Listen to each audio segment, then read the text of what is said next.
Hey guys, in today's video I'm going to show you how to make oobleckk or oobleckk. I don't know how to pronounce it. So first you're just going to need some cornstarch in a bowl, and you can color it if you want to or not. I decided to color mine blue.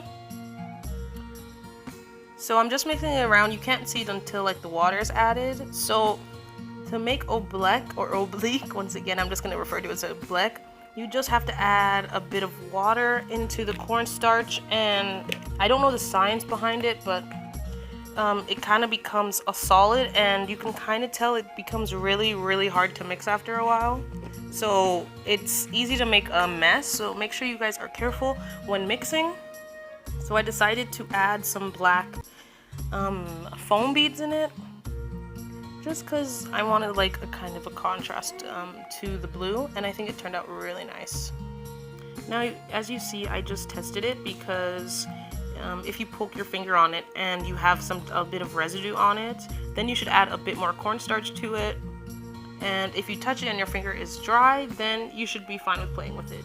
I should have added more cornstarch to this, but I just wanted to play with it anyways. As you can see, it's super cool to play with, and it's so easy. So just enjoy the rest of the video of me playing with my oobleckk.